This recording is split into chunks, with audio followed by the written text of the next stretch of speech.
Así é, xusto cadra en estas horas coa preamar, por iso están todos os ollos postos nesta praia, sobre todo tamén nesta duna, que xa vemos un pouquiño máis rebaixada con ese efecto das ondas, das fortes ondas que temos hoxe aquí na praia de Riazor. Ollo, porque estamos pendente da situación do mar, desa alerta vermella que temos prácticamente en toda Galicia, e as precaucións que temos que tomar, sobre todo os que estamos aquí na zona de costa, son máis que importantes. Para repasalas, falamos xa con Ismael, que é o vicepresidente da Federación de Salvamento e Socorrismo de Galicia. Moi boas tardes. Hola, que tal? Buenas tardes. Bueno, que facemos, Ismael? Porque xa vimos algunhas ondas chegar a este paseo marítimo, é probable que sigan facendo nos próximos minutos. Que precaucións temos que seguir? Bueno, pues sobre todo aplicar o sentido común, ¿no?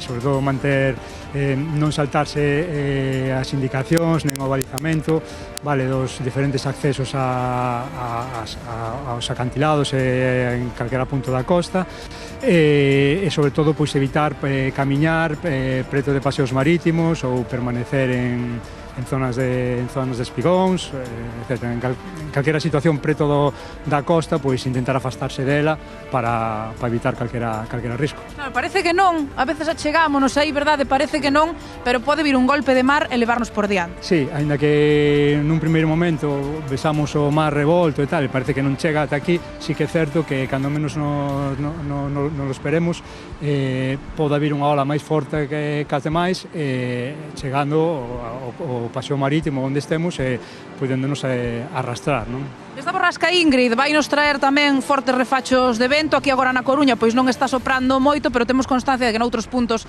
do noso litoral galego sí que está facendo, con máis de 160 km por hora nalgúns casos. Que facemos, Ismael, se estamos nunha zona de fortes ventos tamén? Pois sí, o que temos que procurar é evitar pasar por zonas de arbolado, evitar arrimarnos preto de andamios ou edificios que estén nun deterioro evidente, para evitar o risco de desprendemento.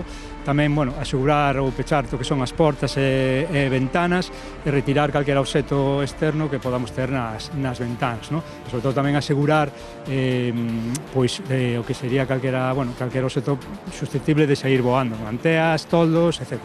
Nese sentido, aquí na Coruña, Parques e Sardín xa están pechados tamén o acceso. Graciñas, Ismael, por estar hoxe con nós. Nora Galega, esta borrasca Ingrid, que es, desde logo, prácticamente podemos dicir que é un temporal sen precedentes, ata 12 metros de altura, algunhas ondas nalgúns puntos, como dicíamos, máis de 160 km por hora, que sopra tamén o vento nalgúnas partes do litoral galego, así que extremar as precaucións é esencial para non levar sustos. Precisamente de precaucións falamos hoxe con Protección Civil. Nun dos puntos máis problemáticos de Muxía, ali no Santuario da Virxe da Barca, son os consellos que valen para todos os que estamos hoxe preto do mar. Fixadeos, porque a idea é principal, non se pode xogar a vida por sacar unha foto.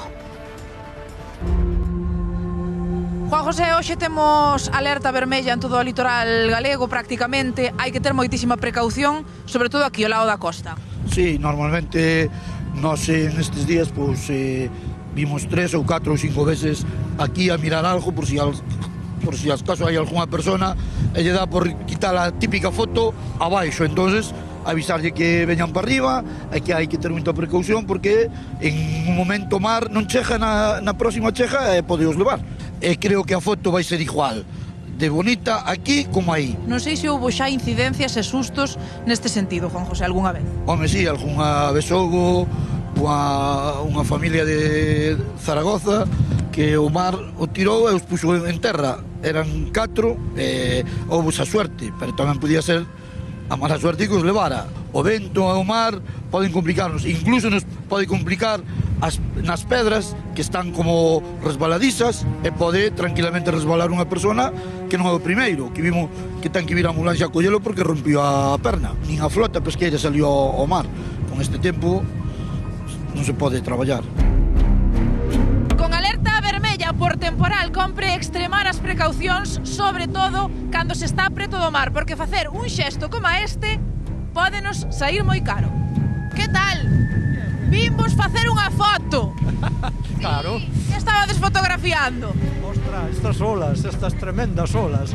Sabedes que estamos en alerta vermella? Sí. Por eso non nos acercamos. É que te tira, de feito está levantando a espuma do mar e vai a vida para fora. Non se pode pasar daqui para baixo? Non, millor. Por supuesto que non. Non, porque te pode tirar este vento, e despois ven a ola Madre mía. Boas tardes. Non me abra a porta. Por decir algo, non che abre a porta do aire. A ver, ai carai. Pois mira que, para levarme a vida, cuidado, A que vides aquí hoxe? Vou mirar as olas. Que oímos desde a casa é o ruido das olas. Por eso viñemos a velas. Bueno, pero desde aquí, con distancia. No, eu xa non me baixo do coche, En caso de que houbera algún problema, o primeiro que había que facer era chamar ao 112, darlle a situación onde están e dicirlle o que lle pasan. E xa el, pois, chama os medios necesarios para que veñan a donde sea o problema.